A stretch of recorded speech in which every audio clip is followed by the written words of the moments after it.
Bueno, en este escenario un poco adverso que hemos ido analizando, ¿con qué mecanismos cuentan las organizaciones indígenas para exigir la correcta implementación de la consulta en el marco de los estándares internacionales? Y en su experiencia como litigante, ¿en qué casos estos mecanismos han sido efectivos? Bueno, hay mecanismos judiciales en sede nacional e internacional.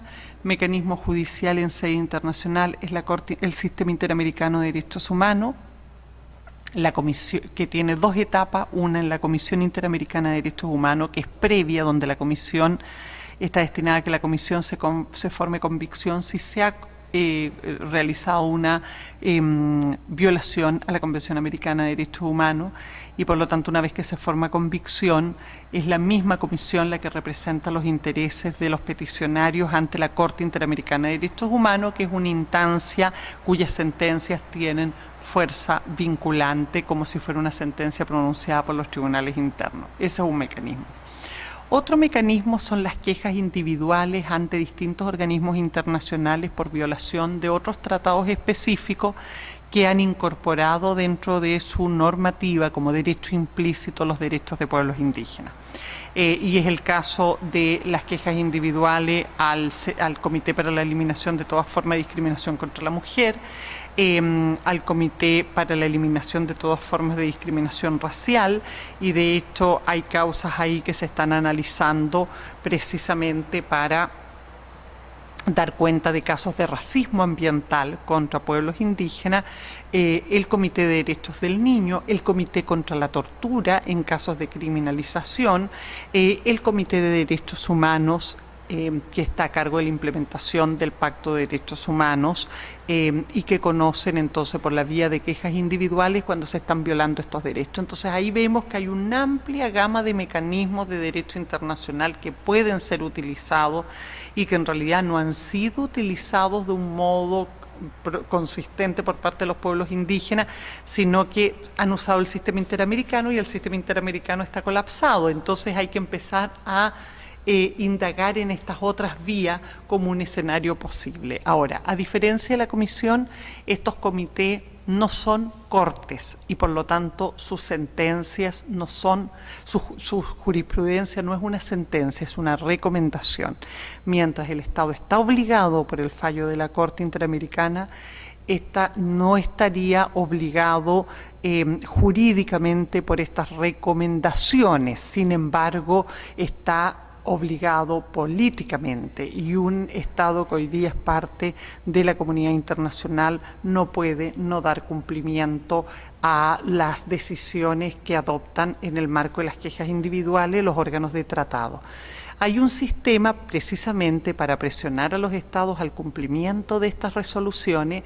Se instauró el examen periódico universal de derechos humanos. Cada 2 años todos nuestros países pasan por un examen universal respecto a la situación de los derechos humanos.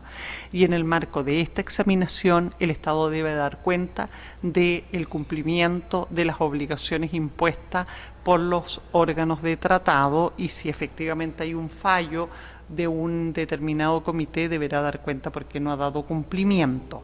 Este examen se pasa ante el Pleno de las Naciones Unidas. Ahora, el examen periódico universal es bien interesante porque resulta que las organizaciones sociales indígenas pueden presentar informes sombra. ¿Eso qué significa? Que pueden presentar, el Estado debe presentar un informe de la situación de derechos humanos y la sociedad civil también presenta un informe de la situación de derechos humanos, y eso efectivamente es conocido por el Sistema de Naciones Unidas, concretamente por un comité constituido por 3 estados examinadores. Ya en el marco del examen periódico universal se definen 3 estados examinadores que están a cargo del respectivo país. Yo no sé quién estará específicamente a cargo del caso boliviano, pero es importante examinar cuáles son los estados, porque ellos toman conocimiento de lo que dice el Estado y lo que dice la sociedad civil. Y es súper importante lo que uno puede señalar en el informe sombra, porque nuestra experiencia es que normalmente son recogidos en el informe informe del comité y se traduce en recomendaciones específicas al Estado que deben ser cumplidas para el periodo siguiente. Entonces ahí tenemos importantes mecanismos. La OIT también tiene un mecanismo de queja individual ante el comité de expertos de la OIT, de expertos en la aplicación de normas del convenio 169, y este órgano ha sido súper importante en la implementación del convenio 169. Ahora, ante esa instancia hay que ir representado por una organización laboral acreditada en el sistema de la OIT. Por lo tanto, hay que buscar apoyo en algún sindicato afín a los pueblos indígenas para poder hacer presentes sus reclamaciones en esta instancia. Yo diría que esos son los mecanismos internacionales, y en sede nacional el gran mecanismo es el recurso de protección o el recurso de amparo constitucional cuando hay violación de derechos fundamentales, pero también está el Tribunal Constitucional frente a medidas legislativas que vulneran los principios constitucionales o legales. Y bueno, finalmente, como proyecciones, ¿cuál es su previsión sobre la situación de la consulta en la región de ahora en adelante? ¿Qué tipos de avances y amenazas encuentra para el efectivo ejercicio del derecho y cuáles para su exigibilidad? Bueno, vamos a comenzar por el final. Para su exigibilidad están los mecanismos que acabamos de señalar. Básicamente yo creo que hoy día es el momento de buscar en sede judicial la exigibilidad de los derechos, ¿ya? La tendencia en la región ha sido restringir el derecho, pero mi impresión es que eso no es viable en la actual coyuntura histórica.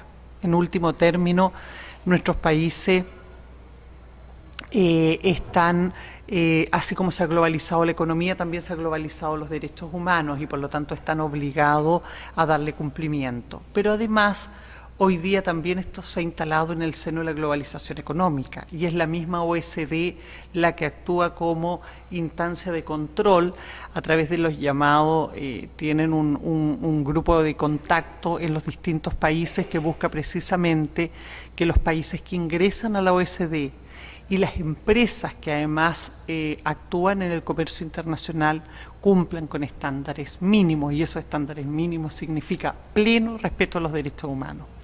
Pero también la sociedad civil internacional es un mecanismo de control y de fiscalización. Entonces son cada vez más frecuentes los ejemplos de sociedad civil en Europa que decide sacar sus aportes como accionistas de empresas que están operando con violación de derechos humanos. Por lo tanto, a eso se suma la sensibilidad de los mercados internacionales a los conflictos sociales y ambientales. Entonces basta que haya un conflicto social y ambiental para que el valor de bolsa de las empresas baje. Todo esto entonces va generando un conglomerado de situaciones que finalmente hace abrigar la esperanza de que el futuro viene con más respeto a los derechos humanos y no al contrario, ¿ya? Evidentemente en esto el rol de las organizaciones va a ser clave, tanto en materia de movilización como de exigibilidad de derechos. Muchas gracias. Gracias.